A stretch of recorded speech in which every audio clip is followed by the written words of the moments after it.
Hello, and welcome to this episode of The Spiritual Journalist. I'm so grateful you found us here, and I'm so grateful to today's guest for joining us. We have Heather Donaldson joining us for today's episode. She is an ICU nurse who has been treating the sickest of the sick COVID patients throughout the past 2 years. And today, she has agreed to share her perspective on the pandemic. Now, normally these conversations, we invite you to give your input, ask your questions, be super involved. I do want to preface this conversation by saying that we really don't want people to share their opinions today. Not because we don't value your perspective, but because today is all about Heather sharing her perspective and all of us opening up our awareness to her experience. We really hope that you leave today's conversation with an expanded understanding and more empathy and compassion for the people who have been treating the sick and really knees deep in this pandemic for the past 2 years. So we're going to dive right into the conversation. And again, please just be respectful and open-minded today. I've always been a deeply curious person, talking with anyone who would listen and soaking in as much information as possible. So it's no surprise my love for storytelling led me to a career in journalism. But after nearly a decade working in newsrooms across the West Coast, I realized I wanted to start asking questions you probably wouldn't see on your local news. So I left my job as a morning TV reporter and started The Spiritual Journalist. This isn't just a YouTube channel, podcast, website, or social media page.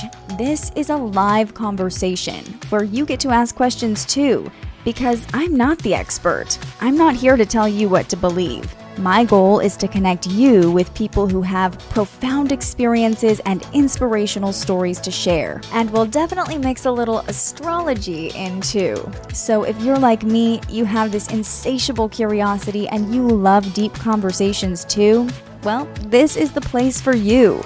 Together each week, we'll explore everything from crystals and tarot to mental health and the environment. There are no wrong questions here. My ultimate goal is for you to come away from each episode with a new perspective and an expanded consciousness. This is a channel for the collective. This is a community for the curious. This is The Spiritual Journalist. Hello. Hello. Thank you so much for joining me. Thank you for having me.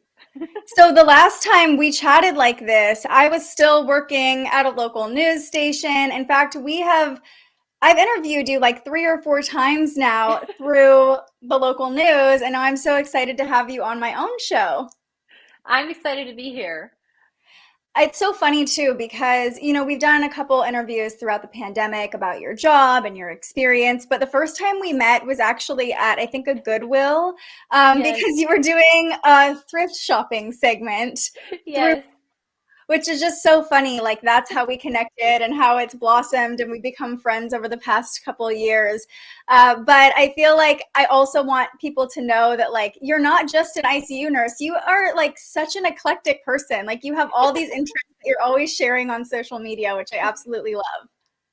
Yeah, I definitely have a lot of interest. That is for sure. My Instagram can't decide if it wants to be music or outdoors or public health. It's all over the It's place.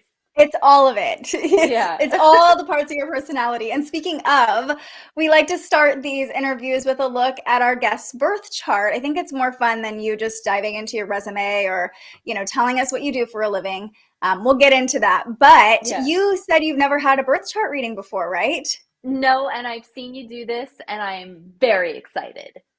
I am so excited we'll just do a little snapshot. It won't be a super in-depth reading because we could probably be here forever, but I want to just hide that there. Okay, so we know you're a Scorpio, right? You know this. Yes. Have you done your sun, moon, rising, or is that all you know about astrology so far? That's all I know about astrology. Okay, so exciting.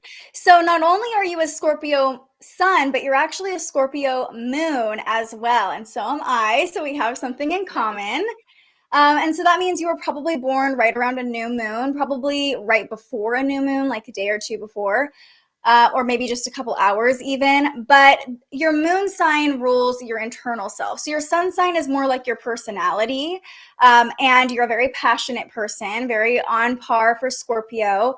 Also, I find that Scorpio placements, specifically Scorpio moons, are very musically inclined people. Like a ton of pop stars have Scorpio moons, which I think is so perfect because I mean, I don't know if I want to say you used to be a singer, you are a singer. Yeah, yeah. I was a singer before I was a nurse. I did that. I mean, I lived in LA for 12 years. I had a band. I like did the whole thing. I have albums. And if people want to listen, your stage name, remind me of it again. It's like Lady Uh, K, Lady Catherine. Lady Catherine, yes. Yes, I love this so much. You actually you have a stellium in Scorpio as well. So you also, it looks like, have Pluto in, or was that Mercury? Hold on, I gotta scroll down because they're all looped together. So you have Pluto in Libra, Venus in Scorpio also. Okay. All the So Scorpios. yeah, yeah. So when you have three or more planets in a sign, it's known as a stellium, which means like you're going to express as very Scorpio, and having Venus in Scorpio too, like you're probably drawn to Scorpio energy. Maybe you like having Scorpios around you as well. But Scorpio is kind of the most deeply feeling sign of the zodiac. Like you have a lot going Yeah. on inside of you, which is probably why you're so artistic, because Scorpios are very creative as well. But you also have quite a bit of Libra energy with Pluto in Libra, and your North Node is in Libra. And Libra can be indecisive a little bit, which is kind of funny that you've like changed direction a lot of different times, because the North Node is the direction we're heading, the lessons we're learning. And Libra has to do with like beauty and balance as well. So learning lessons about balance throughout your life. But I think that's funny that it's in Libra and you're just kind of like, well, we'll just see I'll do where the this wind for takes us. now. Yeah. I'll do that for now. Exactly, exactly. And then your Mercury, I think, is in Sagittarius. Yeah, right on the cusp of Sagittarius. So Mercury in Sag is interesting. As a communicator, you might be a little bit more like spontaneous or impulsive with your words. You kind of like might be known for kind of like blurting things out, but also it makes you more like outgoing and expressive in that way. So that can be really nice. And I think also being like a performer and being willing to put yourself out there, having Mercury and Sagittarius is a strong placement. But your rising sign, so your sun, moon, rising are kind of your big three. We always talk about your sun is in Scorpio, your moon is in Scorpio. Your rising sign is like your first impression, or kind of like your aura, like what you kind of put out when people first meet you. And it sets the stage for your whole chart. And your rising sign is in Pisces. So Pisces, the past couple weeks while the sun has Mm. been in Pisces, there's probably been a lot of focus on like your appearance, your purpose, how you're showing up in the world. But having a Pisces rising means like the energy you're putting out, or the first impression you're giving off, is very gentle and empathetic and compassionate. And I would say this makes you, I mean, I've never been your patient, but as a nurse, having a Pisces rising, it's very healing energy too. Mm. I'm not sure if you've ever heard patients like compliment you on your bedside manner, but I would imagine you have an amazing bedside manner because of your Pisces rising. Yeah. And yeah, I'm I all do. here for this. I'm like, tell me more. Yes. All of Okay. these So let's, things are like exactly right. It's so weird. It's I love so it. cool. So your Jupiter is in your fourth house in Cancer, which is very interesting, because that to me screams like fertility and abundance. But I don't know if that's something you necessarily want in your life. But if you wanted It's children, I would there. say you would be very fertile. And just family also, Jupiter is kind of like it magnifies everything it touches. It's very abundant, very optimistic. So I would say, even if it's not you becoming a mother, you probably have a very positive relationship with your mother, or family. Your roots, your home is very important to you, and you've had a lot of fortune when it comes to that part of your life, the family who raised you or creating your own family. Mm. And let's see, your Mars is in Leo, so that gives you a lot of stamina and energy. Mars is, our energy, our drive, our motivation, and being in Leo, would again make you a great performer. Leo is very performative, but also you have like a fiery passion for things. And when you're Yeah. really passionate about something, you're going to go like all in towards it, and not look back. That's what Mars and Leo tells me. And then your Saturn, I believe, is also in Leo. Let me just double check because you got a lot of things right on the cusp. Yeah, so 29 degrees Leo.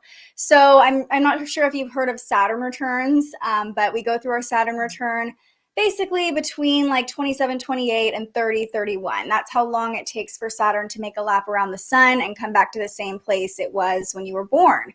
So with your Saturn being in your 6th house in Leo, I would say probably right around the time you were just about to turn 30, there was a change to, or some sort of lesson learned to your routine or your habits.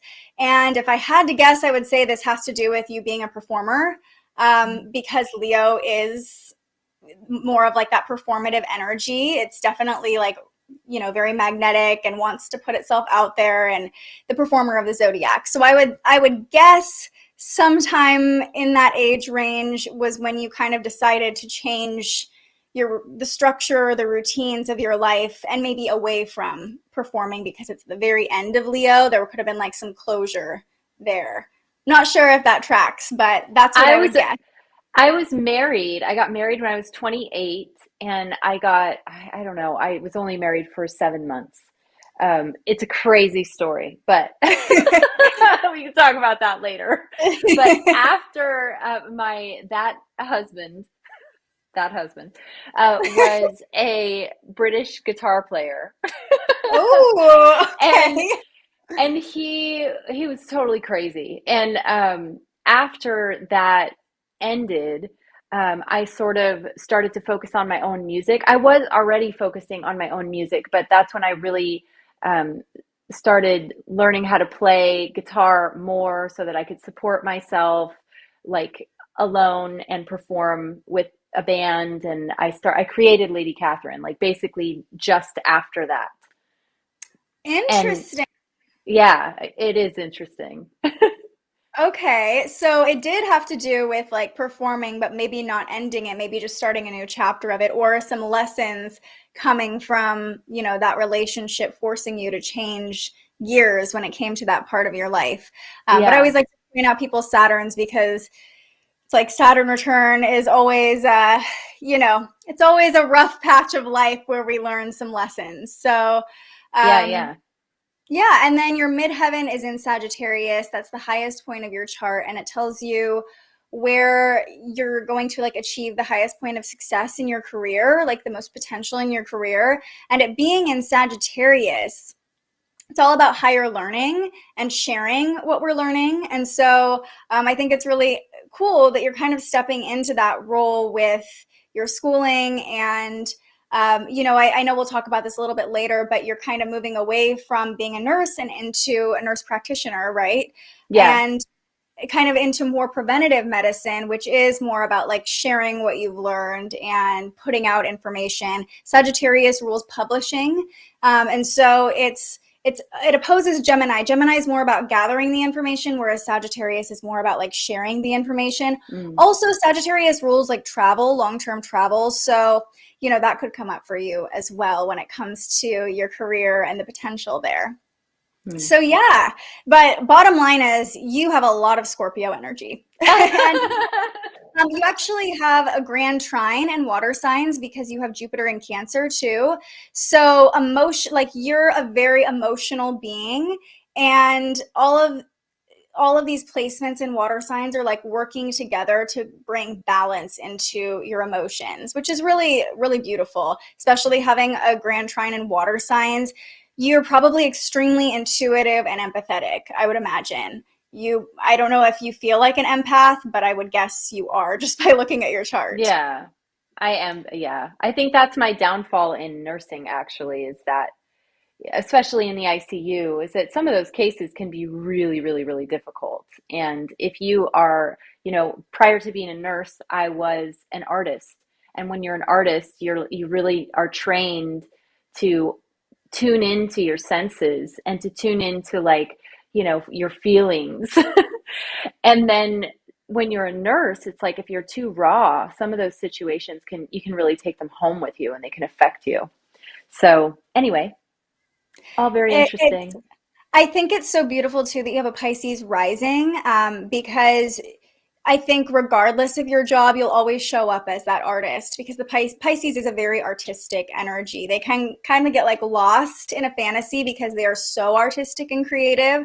But luckily, you have some other more like deep placements to kind of bring you back down to this realm or even below. But yeah, I just think it's really funny that you're a Pisces rising because even though you're not showing up on Instagram as the singer persona necessarily anymore, I feel like every time you show up, it's very artistic. Like you just are an artist, you know?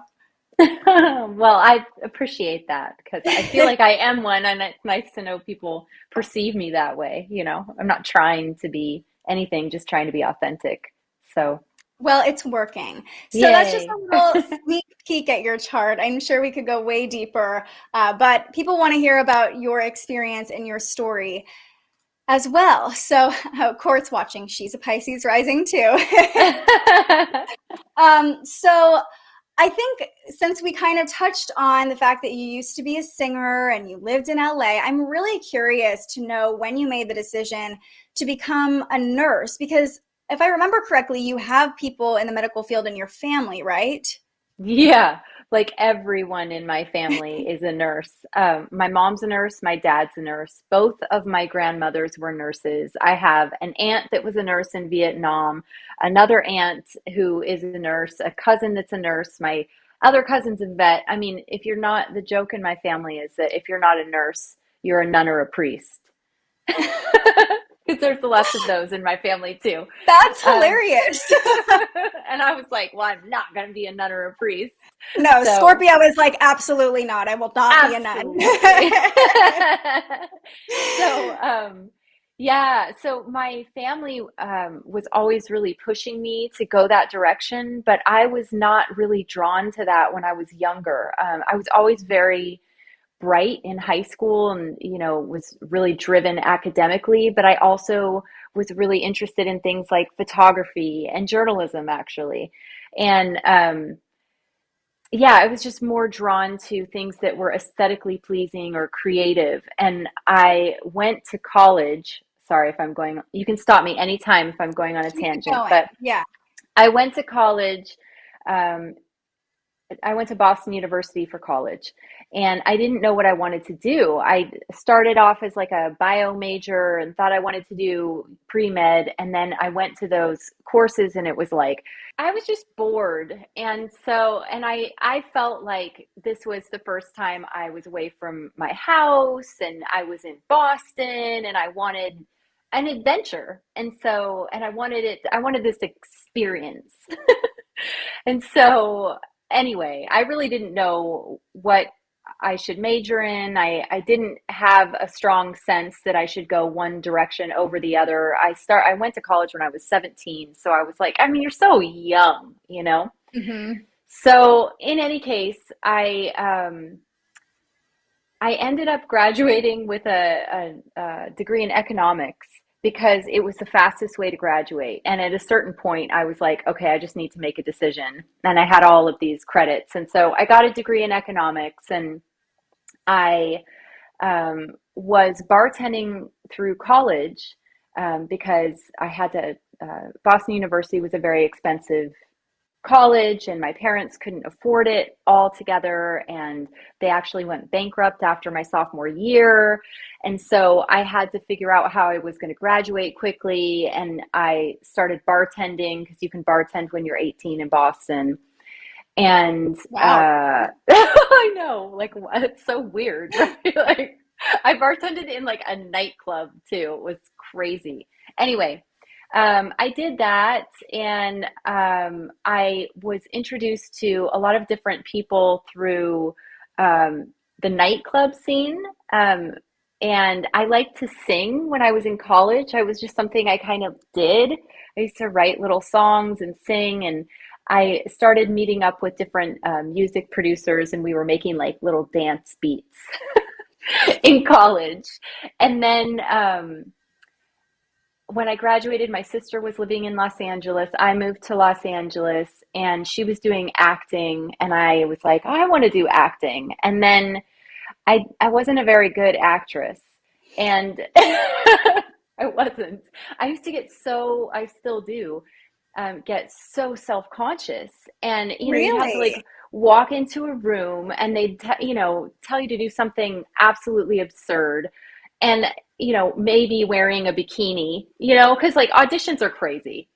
I could go, that's a whole other story, but like auditions are insane in Los Angeles. It's like a audition for Smart Pop, and they want you to like wear a bikini and run around the room and say anyway, I didn't like it. It didn't feel right. So then I started to focus more on music, and I went through many different like, I don't know, many different versions of music projects until I finally found one that I really vibed with, and I liked the sound, I liked the people, I liked the style of music we were producing, and then I named that project Lady Catherine, and sort of worked on and developed that over a period of several years with different musicians and one producer. And yeah, that was like an entire experience. And it was probably the one time I felt like I was most my most authentic self was when I was doing that. But I was broke. I was just about to ask. So why did you stop? Why did you become a nurse? And I'm assuming that had something to do with it. Yeah, I think I was in my 30s. I had sort of been doing different artistic projects like acting, commercials, music, and really developing music, and had released, I think, two albums, almost got a record deal, then didn't. And so I was in my, I think I was 30, just after 30, like 32 or something. And I was like, I have a degree, but I don't know what I want to do.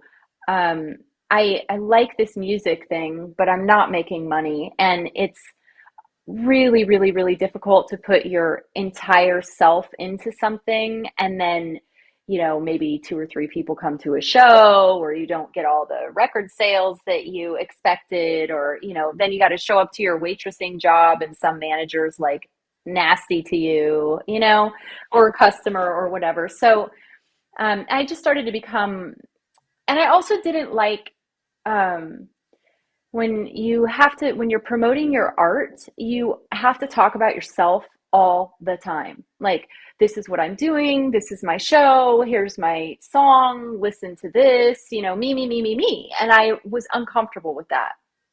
And so I wasn't very good. I was good at creating the music, but not very good at marketing the music.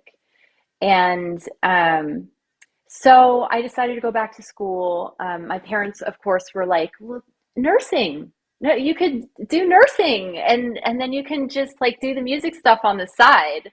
You could do like 3 12-hour shifts. You could even work part-time and make more money than you're making now. And you can, and of course, I became a nurse, and I think I wrote one EP in Sacramento and recorded it. And then I really haven't uh, been working on a lot of music since.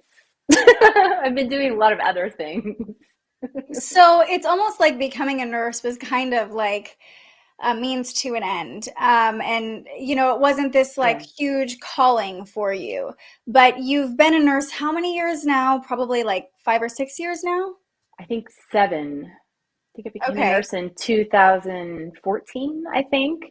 Um, and I've been at Davis for 5, and so I think 7-ish, around 7.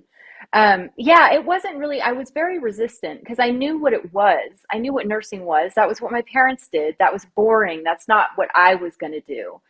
And then when I started doing clinicals and when I actually took my first job as a nurse, I realized that you you had this like I had a job where I was on my feet. Every day was different. I had the opportunity to do something that was really, truly needed and wanted, and that people, for the most part, appreciated what I did, and that I could make a difference in people's lives. It wasn't like they had to go listen to my song and that might trigger something for them. It was like I could make a difference right there in the moment with a person by having an authentic human connection. And that was really valuable to me. So, and then I just, continued to get more and more into nursing and found myself in the ICU, which is where you go if you're really wanting a challenge. I was going to say, for somebody who wasn't like sold on nursing, the ICU seems like the most intense nursing environment you could possibly be in. Yeah. And I do think it's interesting that the Scorpio in you is like, we have to do like the most intense version of this job, like can't just be like a fun like you gotta go all nurse or that's very Scorpio. So how did you find yourself in the ICU, and how did you know like that was kind of the place for you?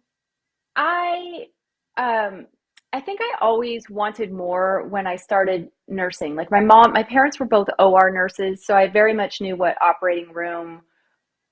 I mean, obviously, I didn't have a personal experience of what that was like, except for very limited experience in nursing school, trying it out. But I knew what that was about. And I knew what floor nursing was about. And I knew that that was mostly just like passing meds and, passing food trays, ambulating patients, walking them around. But not a lot of like real medicine, not a lot of like care management. And ICU is like you have all this advanced life saving equipment, and you have to understand how to use it. You're using all these different complex medical management of patients, which is also, you have to understand how that works in the body. And you're also dealing with very unstable patients. So you have to understand the physiology of, humans and how these different interventions that you're doing work in the body. And you also have to alert the doctors because they're not there all the time. You're the one that's there with the patient. So you have to know when it's appropriate to alert the doctors. And I don't know, I found the whole thing very fascinating. I still do. I love the medicine in the ICU. I love managing patients. I like it when my patients are extremely ill because I don't like it for them, obviously, but it's a real academic challenge for me. And I like that. So, but there are other parts of it that are difficult sometimes because at the end of the day, that's somebody's loved one who's in a really bad place. And oftentimes they don't understand the interventions. I mean, it took me many, many years and a lot of training to understand all of these things. And it's often a challenge to try to explain what we're doing and what that means and, what the prognosis is and all of that. So, Yeah, it's interesting because we touched on this in your chart. Scorpio also loves research. So, there's probably part of you that has like this insatiable curiosity, right? Like always wanting to learn more, always wanting to go deeper. And it's also interesting because Pisces, your rising sign, tends to rule medicine and hospitals. So like you literally physically showing up in hospitals makes sense. But the combination of all the water in your chart, like we talked about, makes you extremely empathetic. And, one of my friends, her business partner used to be a nurse, and she was so highly empathetic that like she almost like psychic when it came to medicine. Like she could feel like a gunshot wound coming into the emergency room, and she had to stop being a nurse because she was like, it's too much. It's too stressful. Yeah. Right. And if you were like actually feeling these really intense medical emergencies like in your own body, how can you take care of other people? So what do you do, and like how have you been able to navigate that sense of empathy and like being able to feel maybe on a more sensitive level what some of your coworkers might not be able to? Um, I mean, I think I do everything I possibly can to take care of myself. I eat a healthy diet. I try to get sleep. I get exercise as often as I can. I, do things that get me in touch with the outdoors, like backpacking and hiking and rock climbing, because I feel like that's a really important part of being grounded and centered. And, I just generally try to take care of myself. I also try to limit my exposure to people who are toxic influences in my life, and I try to do things that are healing for me, like give myself little home facials, or we have like a bath in our garden. So I love that. So sometimes I take like outdoor baths. I mean, ridiculous self-care things definitely get me through. But that doesn't mean there aren't cases that don't, affect me. And I also feel like it is important to show up for your patients and their families. There's a thing in nursing called, or in, I guess, medicine, in healthcare, called compassion fatigue. And a lot of people are obviously struggling with that now, because we just went through this like crazy period that sort of seems to be resolving a little bit. But, a lot of people saw a lot of terrible things happen to a lot of people. So I think that was difficult for people to experience the pandemic in the hospital as it was happening, and also all the other changes that were happening in their personal lives. And that's really why I wanted to bring you on to talk about the pandemic. It's something that, I think a lot of people are over it, right? Like Yeah, literally just don't want to talk about it anymore. I'm And I over really, it. yeah, right? Like, and it's okay to say that. It's Yeah, totally, especially, I'm sure there's part of you for a long time as a nurse that was like, okay, well, I have to kind of like almost be a representative for healthcare workers. yeah, And it's exhausting for a normal person. I can't even imagine what it would be like when you're still going to work every day and having to like medically deal with people going through COVID, when you're like over all of the lifestyle changes that we've been going through. yeah. So that's really why I wanted to bring you on to share your perspective, because I think people are at this point where we're like, okay, we just want to be done with it. But it's like there's still a lot of healing that needs to be done for all of us. Like there's a lot that the pandemic brought up, not just medically, but Yeah. emotionally, and with security issues, food security, emotional security. And, I think hearing your perspective and like understanding that there are people who can't just turn off the TV and pretend it's not happening. Hmm. I think we can all have a little bit more compassion and empathy for everyone's experience. But there's something you touched on about having so much knowledge and doing so much research. And, sometimes families don't understand the interventions you're giving. Has that been something that's come up for you specifically around coronavirus? Because there's so much information, so much misinformation. So many people have such strong opinions about what's right, what's wrong, what's healthy, what's fake news, what's real news. Hmm. I would imagine there's a lot of conflict around that when you're treating patients sick with this disease. Yeah, I mean, I think coronavirus definitely exaggerated those problems that we have in healthcare, in that you have providers and caregivers who have knowledge, and you have patients who often have a knowledge deficit. And we're not always very good at communicating our knowledge. And in order for, a patient to trust a provider or anybody in the caregiving team, um, they need to believe you. And there was a lot of misinformation and false data running around that wasn't evidence based, and people were, speaking as if it were. And it was confusing a lot of people. It continues to confuse a lot of people.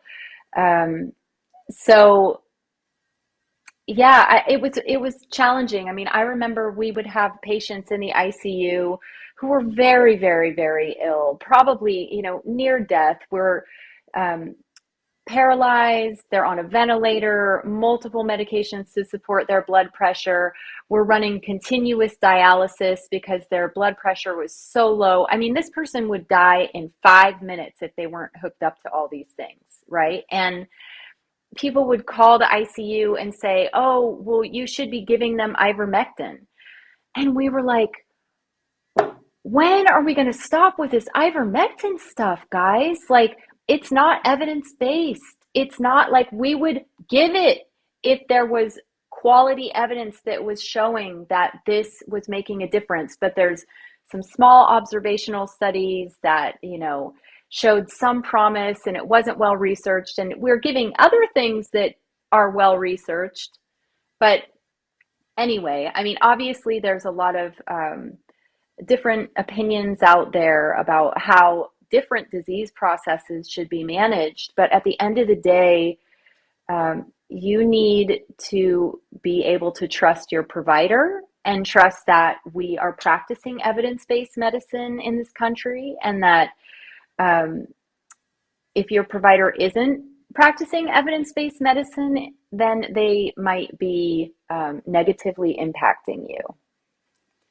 And I think this is a great opportunity to talk about science and evidence, right? Mm-hmm. Because there has also been this huge wave in the past year specifically of like trust science, which I'm all for science. I mean, we all learn science. Like, there's a reason we use science in every part of our lives.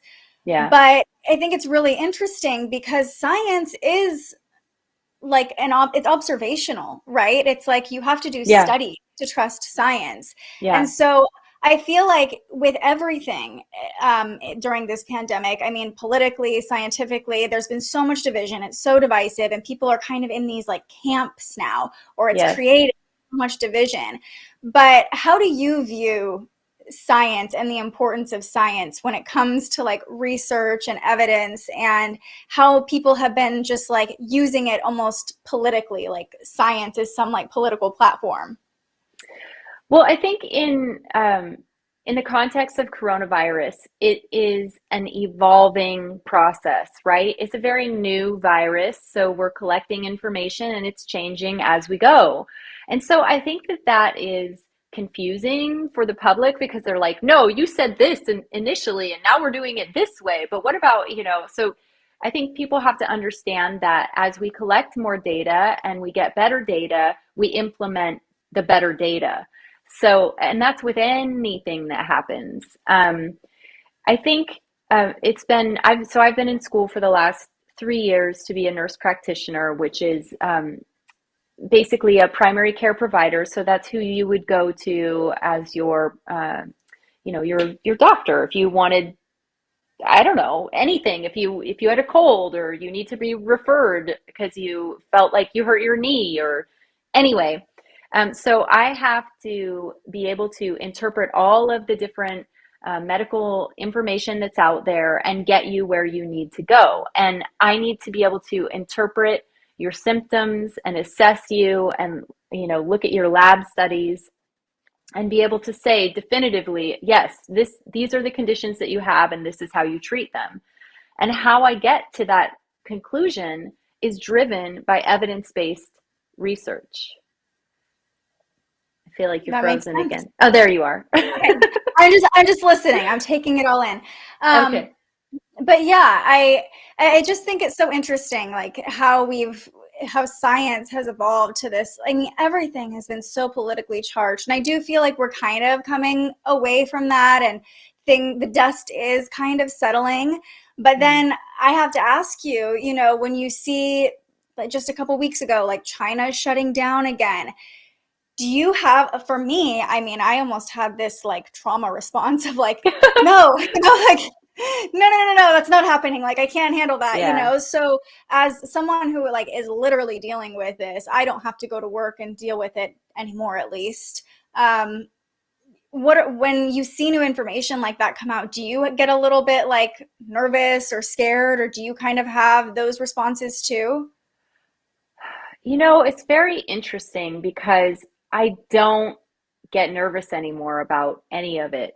And I I don't know why that is. I don't know if that's because I'm vaccinated and I just feel like, okay, this is less of a risk for me now, or I don't, or because I had COVID and I'm like, oh, well, I had it. I didn't get all of these horrible, terrible things. So maybe I'll be okay if I have it again. And also, our numbers are down in the hospital, like way, way down. So, for me, I try to take all the information that's coming in around me and especially look in my immediate community and try to see, like, okay, are things starting to escalate again? Are they going down? And right now we're definitely on a downtrend. It's possible there could be a new variant. It's possible cases could increase.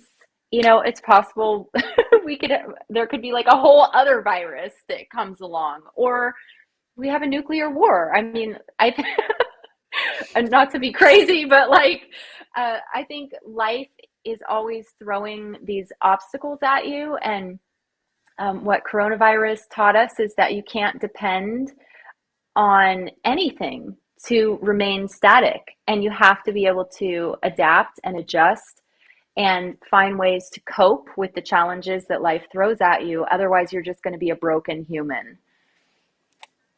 Wow. Okay, well that was So, beautifully said. I mean, mic drop.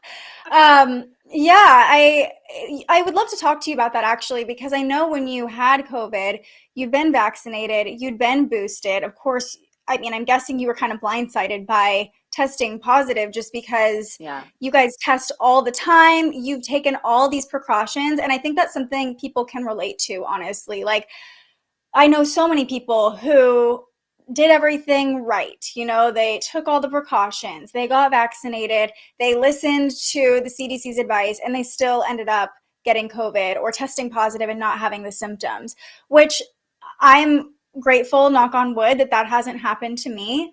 But I can imagine it would be extremely frustrating because, it is uncertain and you're trying to adapt and you feel like you did everything right, and then you still have to deal with something you thought you wouldn't have to deal with. So what was that like for you? I remember watching your stories at the very beginning, and I saw that Scorpio come out. You were like pissed. You were I pissed. was mad. I was And very mad.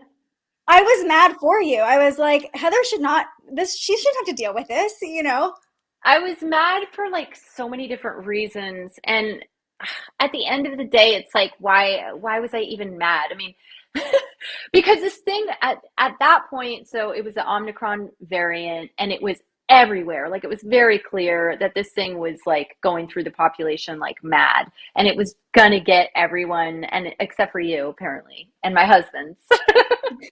And your And husband is a healthcare worker also, right? he's a respiratory therapist. Yeah. Like, Yeah. he like literally sees all the COVID patients. But um yeah, so I was I think we went out to dinner. Justin and I went out to dinner, and I had a work like skills day.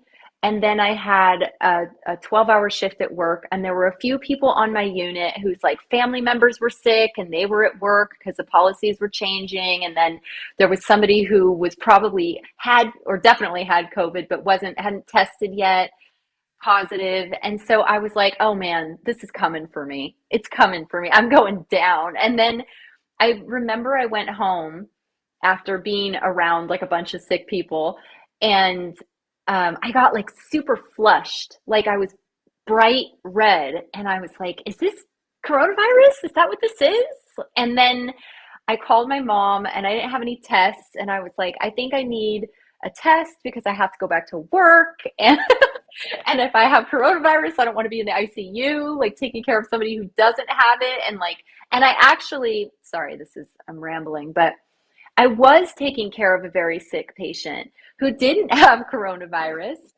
And I was concerned that I may have given it to him. I didn't.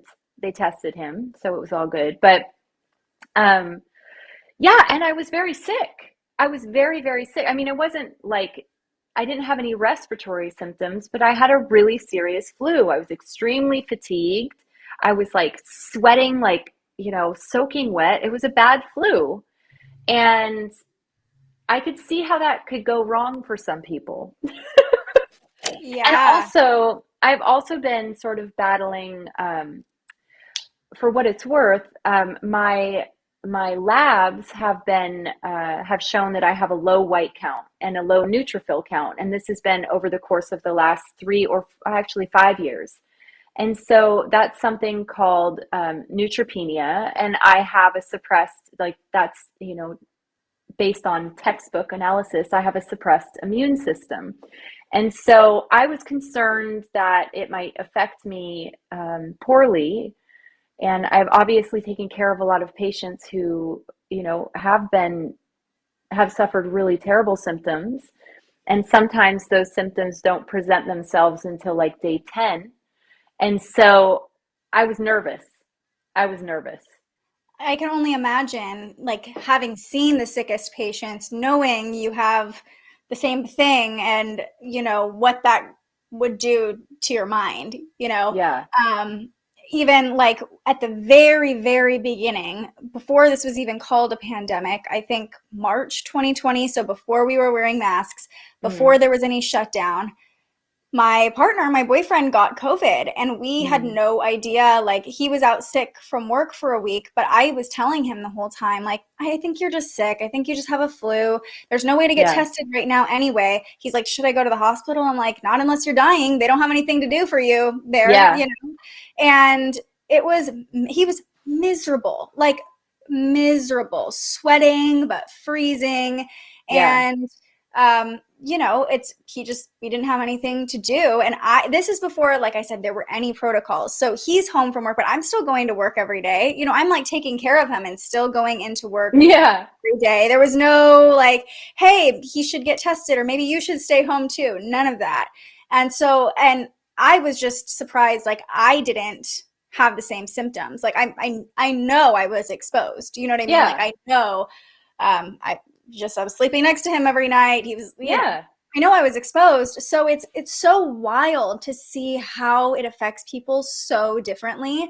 And I really think until you see someone experiencing extreme symptoms like that, you truly can't have empathy for it. I really don't No. think you can, because I family members have had it and they're like, yeah, it sucked. And hearing you, it's like, yeah, it sucks. But until you really see someone, and he never had extreme enough symptoms to get medical help or No, anything. just a But bad even flu. but even so, it was so terrible, and nothing made him feel better. And so, I appreciate you kind of sharing your symptoms and sharing what you were going through, even though you were like pissed off the whole time. I do, because I think it helps people understand, like, why all of this information is out there, why it's important to protect yourself however feels best for you, why it's important to protect other people who are more vulnerable.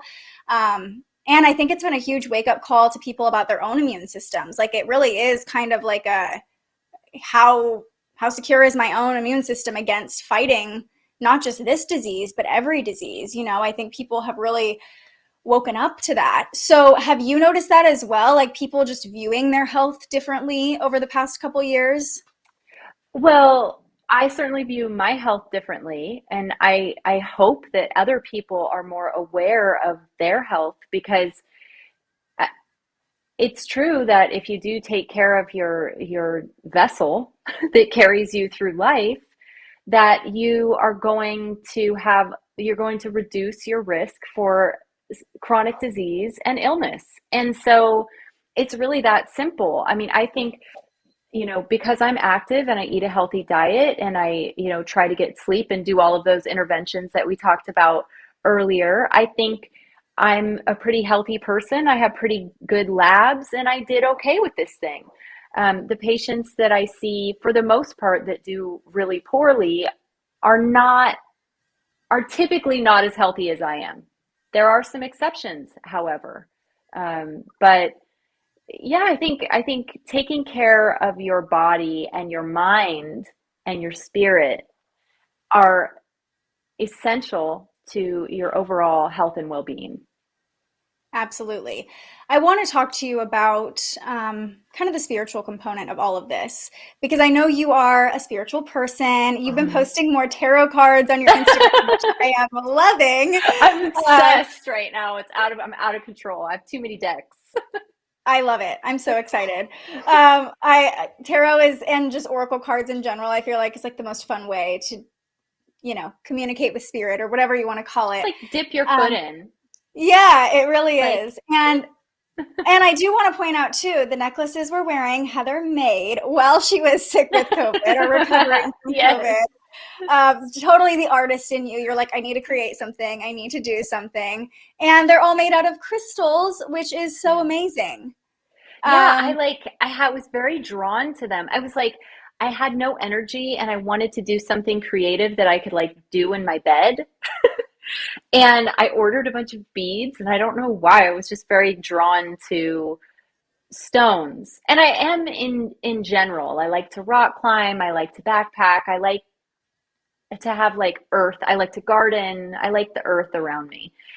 And I wanted to like wear them. I wanted to like have, quartz and I don't know, labradorite and various whatever I wanted that day. I wanted it on me, like physically touching my skin. And I wear these necklaces like constantly. I wear them, to bed. I don't take them off. I just like put one on and then I leave it until I decide that I want a different one. Before we started this live stream, I was telling Heather, like, I love crystals. I have them all around me all the time, but wearing them is different because I notice with necklaces, especially, like, if I'm feeling something intense and I put a crystal necklace on, my whole, like, vibe changes. Like, I can Yeah. literally feel it in my field or in my aura, like, it's kind of regulating. So I love that, like, post COVID, during COVID, you just started getting into all of these, like, spiritual modalities. I think there is some weird, interesting connection that I don't even know if it can be explained. But during the past 2 years, the amount of people who have gotten into spirituality through astrology or crystals or even yoga is mind blowing.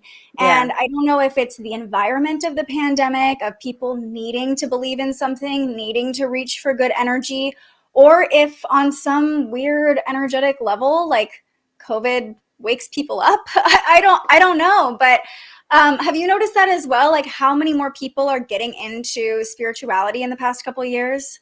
Well, I think that, we all had to go into our homes. And so just prior to the pandemic, I think we were in this like raging social media, like overstimulation from the external world, like not centered, just receiving data constantly, right? Like little snippets of data. And COVID made people have to like retreat into themselves and kind of stop their like typical patterns and routines. And I think they had to like analyze what was important for them. Like, who are the people that matter? What are the things that matter? And I think tapping into spirituality and spiritual energy is a part of that, right? Like, we want to feel like we're all connected. And so, and we want to feel in touch with ourselves. So I don't know exactly why people are feeling the need to like revisit their or center themselves, but I think that's what people are doing. They're just centering themselves. I think you're right. And I think it was this level of stillness too. For a lot of Hmm. people, we had to just sit still and wait. And I think you have to find some semblance of stillness to open yourself up to a connection to a power greater than yourself, whatever that looks like for you. I Yeah. don't think when like you said, before the pandemic, and like Court said the same thing, I was so burned out before the pandemic, so much anxiety. It's like, there was this pressure to do all the things and be everywhere and go to all the events and not say no. And it's Yeah. like almost gave us this permission slip to be like, nope, my energy is the most important thing. Yeah. Connections I have that are really solid connections are the most important thing, not all the like trivial friendships or acquaintances or whatever. So I think it's really kind of wild how many people are getting into spirituality, and I'm here for it. But I have to ask you if your sense of spirituality has changed throughout this pandemic, especially dealing with people who are on the verge of death. I think that being an ICU nurse, I always see tragic cases, whether it's coronavirus or it's somebody having a heart attack or whatever. Obviously, coronavirus was like a whole new set of challenges and a lot of very, very, very sick patients that were sicker than we've ever seen before, and some that were young, and that was hard. But generally speaking, the people that I see are very sick. And I think that has been a gift for me because it allows me to appreciate or have more appreciation for all of the things that I have, like my health, a beautiful relationship with my husband, like amazing animals, and freedom, just all types of things that people don't have when their health is failing, and when they're ill. And so I just try to really appreciate life and live life to its fullest because we all should be doing that. And we really never know when it's over, Yeah. COVID or not. You really never know what's going to happen in the next 5 minutes. As much as we like to think we're in control, we have no idea what's going to happen. Mm. But I interviewed this woman a couple weeks ago who's a medical medium, and she's had her own near-death experiences that kind of opened her up to clairvoyance and all of these things. And I'm curious, when you're dealing with people, I mean, I would venture to guess you have seen people not make it. You have seen. Oh yeah, so many. Do you notice anything? There's like this Yeah. belief or a rumor or whatever that like your spirit weighs a certain amount because your body weighs a different amount after you die. There's lots of different like theories and things going around. What's your take on, I mean, have you watched someone's spirit leave their body? Like, what is that like? Yeah, it's funny because I was just having this conversation with somebody the other day, but oftentimes in the ICU, we are transitioning someone from being on life support to not being on life support, and ultimately they will pass, right? Because without all these interventions and medications continuously running, the person isn't able to make it on their own. So, for whatever reason, many different reasons that could be the case. And sometimes that person is not, I get the sense, I don't know how to describe this, but I get the sense that that person is no longer in the room. Their body's there. I just had a patient the other day that was like this. I can't really describe the details of the case, unfortunately, because it would be really interesting if I could, but this patient's family was having a really hard time grasping the fact that, they were not, the team was saying this is medically futile. There was no way that we could save this patient. And we had multiple family meetings about it, trying to describe why that was the case. Because they look in the room and they see their loved one on a ventilator and they see the chest rising and falling because we're delivering breaths, and they assume that that person is alive. But I had been taking care of this person and I didn't feel like they were there. And I've felt that before, multiple times, where I just, that person was gone, their body was there, but their spirit was gone. And there are some times when I don't feel that, and a patient is very critically ill, and I will often indicate to their family if I feel that, like they're still there, to not give up, to, continue, that I've seen crazy things happen in this place. But there's also situations when I know that they're not there anymore. Like I'm certain about it. Has there ever been a moment where you notice like you were treating this patient one day and then you walk in and it's just energetically different. Like you can just kind of tell. Or I know sometimes people who are close to death, there's like this great Netflix series where I think it's called Near Death, and they talk about how people, when they're very close to the end, if they're still somewhat conscious, they start talking to people on the other side, or they get visits from people on the other side, and maybe they just seem out of it. But have you ever like noticed any, I don't want to say like spiritual intervention like that, where a patient is like speaking to someone who's not there, or very clearly like getting ready to leave their body? Yeah, I mean, I literally have watched people. So part of being an ICU nurse during withdrawal of care is delivering them medications that help them not suffer when they're actively dying. And because sometimes, obviously, you remove life support and people don't pass immediately, right? Like it could take hours, it could take days in some cases. And so you don't want that person to be suffering for a prolonged period of time. So we give them medications that help with pain and secretions and stuff like that. And there's typically a point in time when, if the person is conscious, because sometimes patients are not intubated, they're not on a ventilator, they're able to speak and talk, but they just don't want to be hooked up to all the machines that keep them going anymore.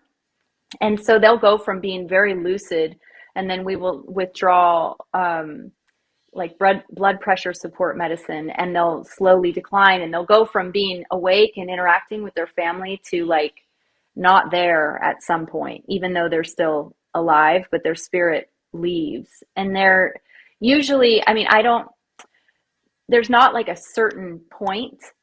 It's more fluid, but there is a transition that definitely happens from, a spirit being present to a spirit not being present. And I don't really know. I'm not an expert. I don't know how to describe it, but there's a difference.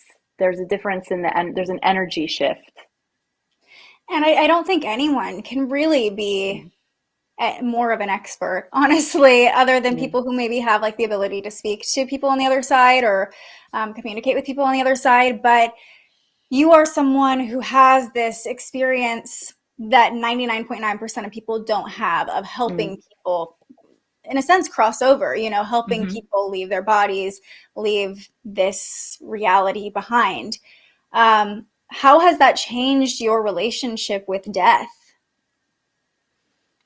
Yeah, I have this really interesting saying that I use, and I think I made it up, but it's that sometimes the miracle is the end of suffering. So I often use that phrase with patients or family members, really, because the patient's already not going to make it, and I usually know that at that point. But I use that with the family to help them come to terms with the acceptance of the loss of their loved one. I have watched a lot of families lose their loved ones, and typically the decision to withdraw care is the most difficult time.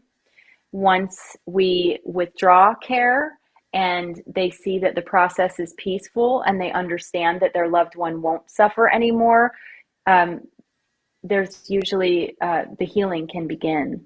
So I'm not really afraid of death. I think death is very much a part of life. But I don't know what happens next. I don't think any of us do until we get there. That's a great mystery. Where do we go?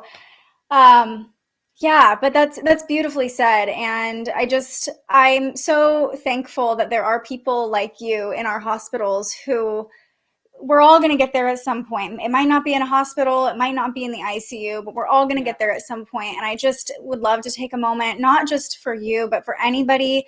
I have friends who are firefighters, and they're dealing with the same thing a lot of the time, going out to accidents and things like that, where you're with people at their very last moments. And I think at the beginning of COVID and the pandemic, we were all so like, we have to support our healthcare workers, and they're angels and all these things. And as the fatigue has set in and people are over talking about it, it's like we forget it's not just about COVID. It's about health in general. It's about protecting ourselves in general. And also, just because COVID numbers might be down doesn't mean that you guys still aren't facing really difficult things every day and having to hold that space for people in their hardest moments all the time. And so I just really want to acknowledge that with you and just anyone else who works in the healthcare field. Like, it's not an easy job, and it takes No.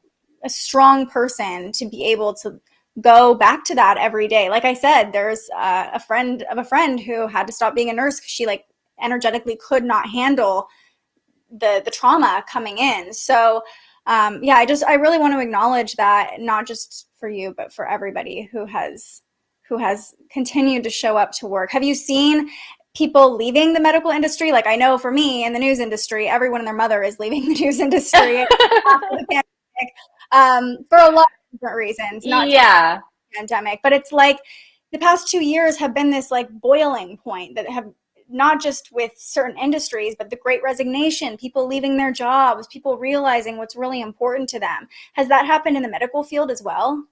Oh, completely. There are, I would say, I work in an ICU that's right next to another ICU, and the staff on both of our units is like half different on both of those units. There's been a lot of changes. I don't personally know anybody that I work with that has completely left nursing, but they've certainly left the ICU. Um, it's a hard job. It's a really hard job, but it's also a really great job. So there's, you know, I think I think the pandemic sort of just made everybody look at their value system and what really mattered to them. And if there was anything in their life that they were doing that didn't match up with their value system, or they were looking for a change, that was the moment they decided to integrate it. You know, it's like, here's your opportunity. Life's short. So Let's true. do you. It's so true. I mean, here I am. The last time Yeah. we did this, I was in a completely different place in my life. Yeah. Um, but yeah, so much has changed. Are you hopeful now that we're kind of coming out of this? And like you said, cases are down in your hospital. You're not seeing as many people coming in with COVID. Are you hopeful that we're going to be able to kind of maybe not completely close the door, but put this behind us? Yeah, I mean, I think we're at that place right now. Our cases in the hospital are very low. They're the lowest they've ever been, which is promising. Things can change, but hopefully we have better ways to adapt. Everybody has their masks ready to go. Yeah, a whole drawer full of them, seriously, just in case. I Um, have so many in this top drawer of my dresser, and I'm like, what do I do with these right now?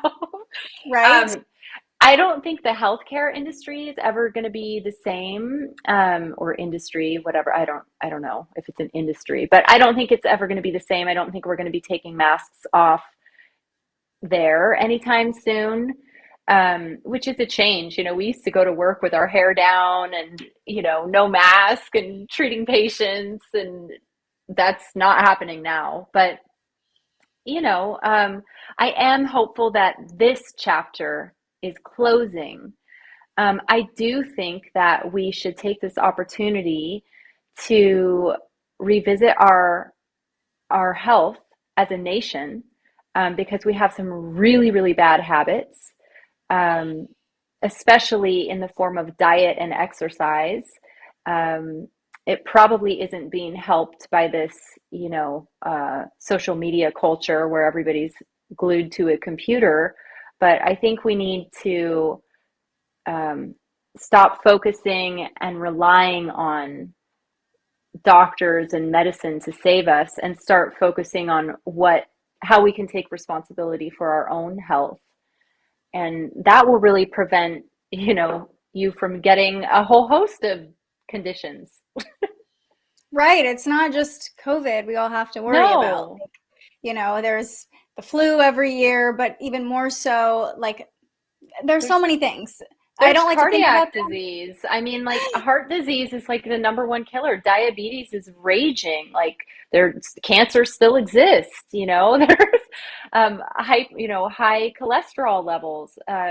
People are dying of heart attacks all of the time, and they don't even know that they have any type of issues until they have a heart attack, and then it severely affects their quality of life. So everybody's going to encounter a healthcare problem or need at some point in their life, and hopefully you're living a lifestyle that is health forward or promotes your own health, and you're not doing yourself a disservice by putting foods and substances in your body that are going to destroy it, because certainly that causes lots of problems.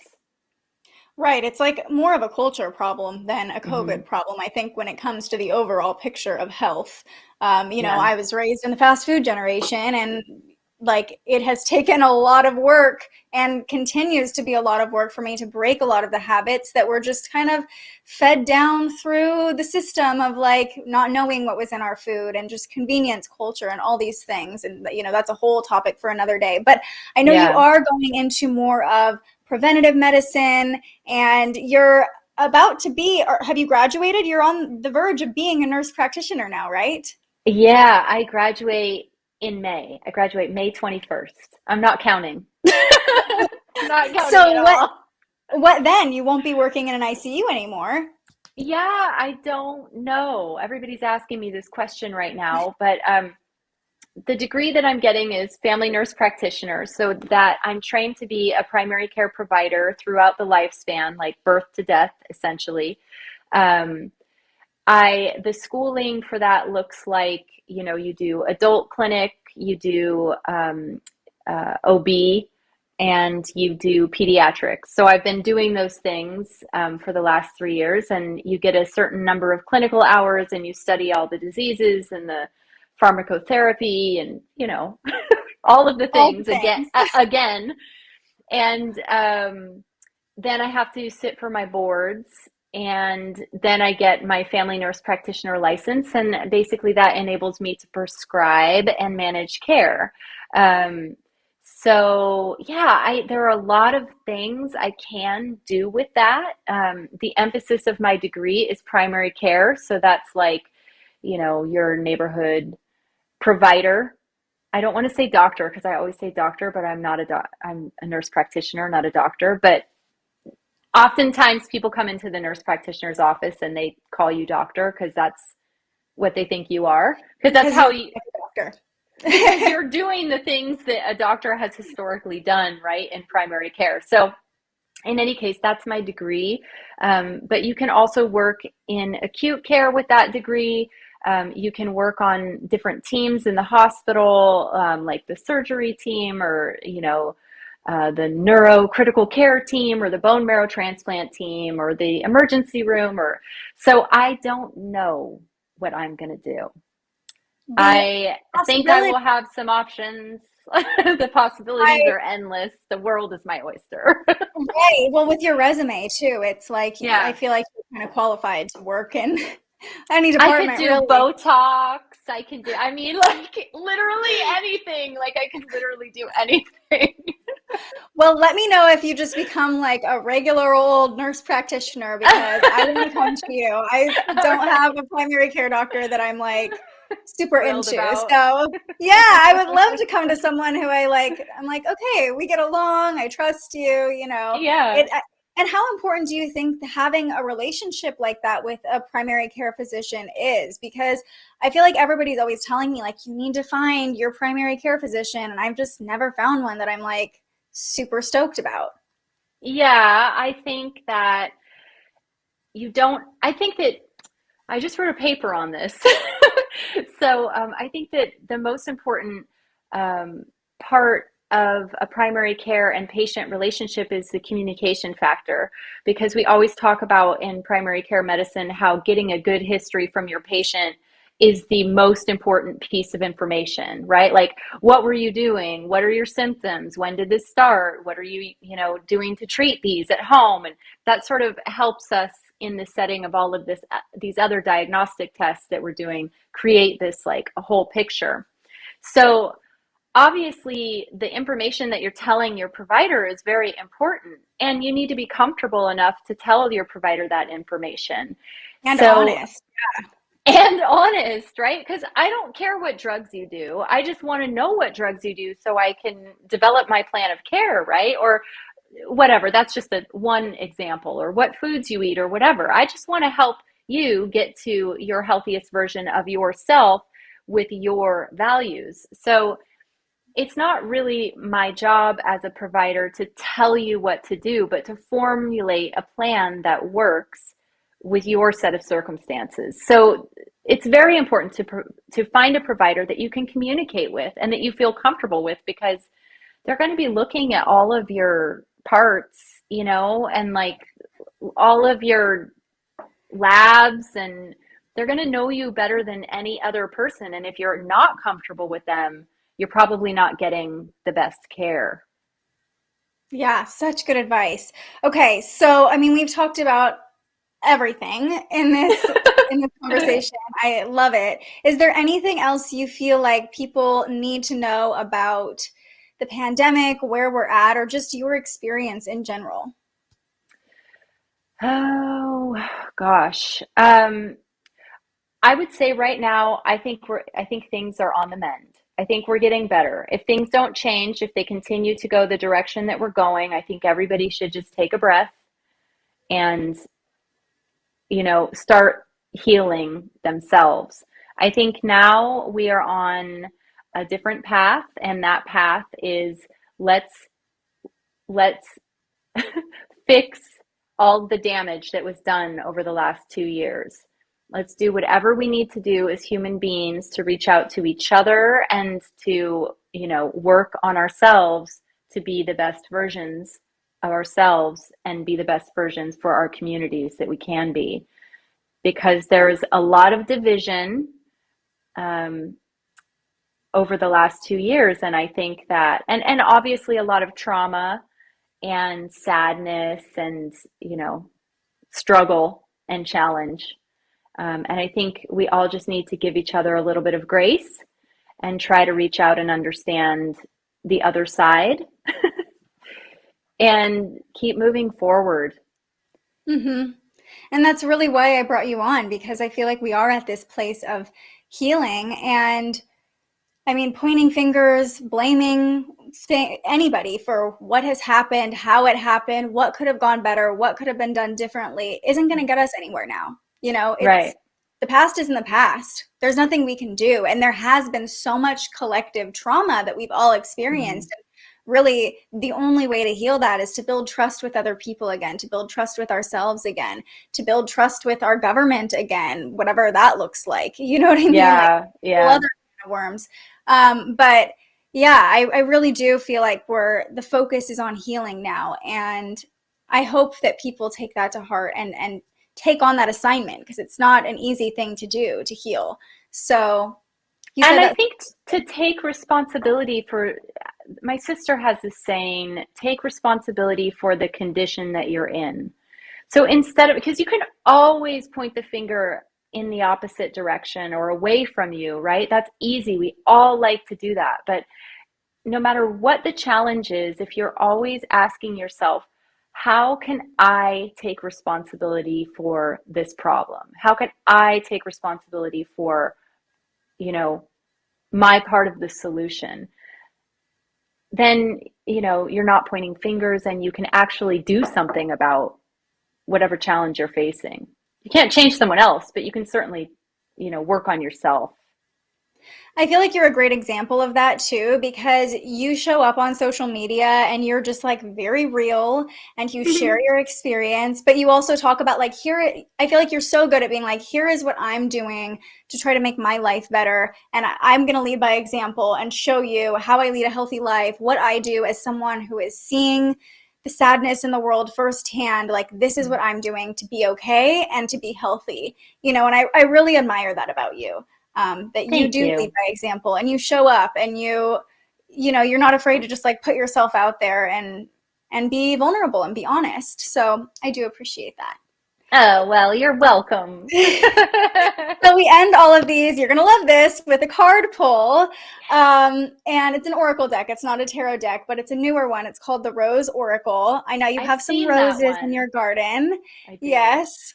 So while I'm shuffling and getting our card ready, I'm just going to pull up your Instagram. I know this is the way that you connect with people best, but if there's anything else you want to say just about how you show up on Instagram, all the fun stuff you post. You always post great stuff about your garden too. Seriously, inspiring me to be a better gardener, because I'm not a green thumb. It's not my strong suit, but I know, you I are. Your love garden is it. I gorgeous. love it. I'm always out there. I was out there all morning today. No, check it out. There's a little something for everyone in my Instagram, I think. There really is. Like we talked about at the beginning, you're just like, this is what I feel like. This is the identity I'm going to be today, and this is the identity I'm going to be tomorrow. And it's I just, think when we first met, I was doing all that stuff for Goodwill, like trying to get people to avoid fast fashion and whatever. I was doing those events. What was my point? Oh, what was my point? I don't know. I forgot. But oh, I had a lot of my Instagram was very like curated. Like it was all these like really fancy, like glamorous pictures of me in these like cool thrifted outfits, right?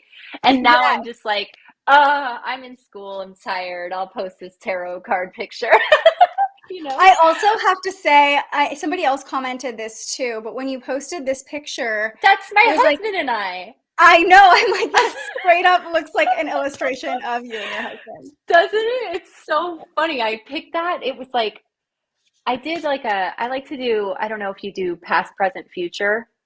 I have, yeah. But like, so I like to do past, present, future. So I did that for myself. And then there was a card that like flipped over on accident, and that was it. And I'm not, this is kind of a new deck for me. So it was I hadn't seen that card before. And I was like, that's Justin and I. It's so cute. I wish you could just like make a copy of it and frame that or something, but I know. It's so got to cute. complete the deck. But yeah, I love it. Okay, are you ready for our card pull? I'm ready. Okay. What do we need to know today? Ooh, okay. We pulled the Mystic Rose: compassion, devotion, humility, humanity, grace. So let me pull up Yay. the description in the The guidebook. But book. already, this has this seems It's like pretty the on. theme. It's the I theme for our know, I know. conversation. I love this deck too because I mean they're all kind of rose themed, but it's very feminine. And somebody told me once, I love roses. I'm very drawn to Mm-hmm. roses. Like I have a ton around my house, and like growing, around my Mm-hmm. house with native roses. But someone told me once, like, oh, roses are such old lady flowers. Like I hate roses. I'm like, who doesn't like roses? You're an old lady flower. Yeah. Okay, here's what it says. The rose was a symbol of the goddesses of old. So it's no wonder that when Christianity absorbed large parts of the indigenous Celtic traditions in Europe, the mother goddess, Mother Mary, became associated with the rose. Perhaps the reason Mary is so beloved is because she was the only mother goddess who could be worshipped safely, and as such carries with her the devotion and yearning of all those who longed to worship the goddess in a feminine form. Mary's connection with the rose is seen in some of her titles, including Rosa Mystica, the mystic rose, and the rose without thorns.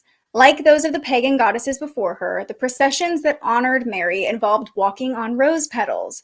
The church altered the stories of goddesses past, including those that featured roses, such as Aphrodite turning the white rose red with her blood, putting Mary in the goddess's place. Churches were erected all over Europe and beyond, in many cases on the site of Celtic temples and places of goddess worship. Many had beautiful rose windows in the west, the direction of the feminine and dedication to Mary, Mother of the Rose. This is a card of compassion, devotion, and grace. It encourages us to soften towards humanity and to endeavor to see the world and even those who have hurt us with understanding, an open heart, and deep humility. to see that we all carry hurt and are all wounded. We have all experienced severing. Mother Mary is inviting you to open your heart to humanity when you most want to close. Well said. Yes, I feel Yeah, like that's it perfect. just reiterating what you said about how we are in a moment of healing now, and it's time to really reach out even to the people who've hurt us or who have different opinions Yeah. than us, or who handled things differently than we might have handled them. Blaming, pointing fingers, it's not going to get us anywhere we want to go. And so I love that we pulled this card, reminding us to all connect, be humble, be grateful, be compassionate, see other people's points of view.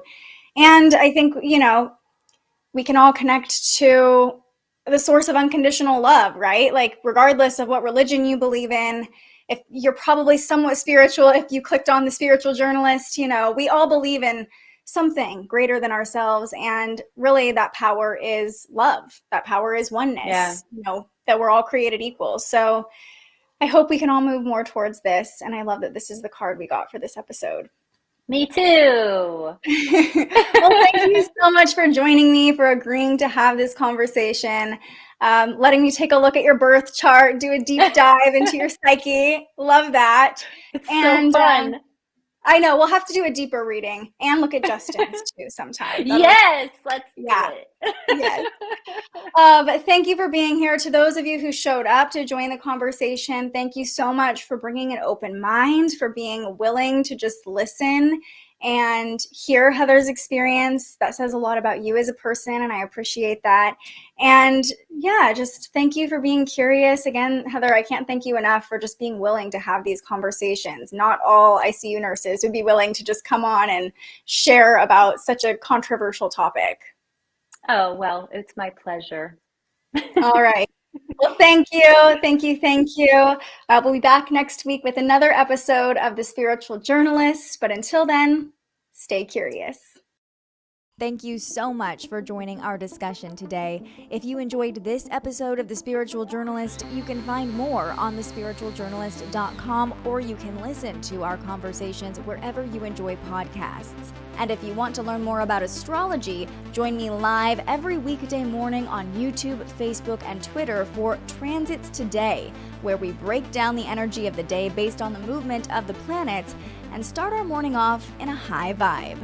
All of the information we share on The Spiritual Journalist is completely free to you. So if you'd like to support more content like this, the easiest way to do so is to subscribe to our YouTube page. Head over to the Spiritual Shop on our website and buy yourself a little something. Or if you're feeling extra generous, you can buy me a coffee to fuel future live streams. Just tap the link in the description or head to buymeacoffee.com and search The Spiritual Journalist. I'm so grateful you found us here, and I can't wait for our next conversation.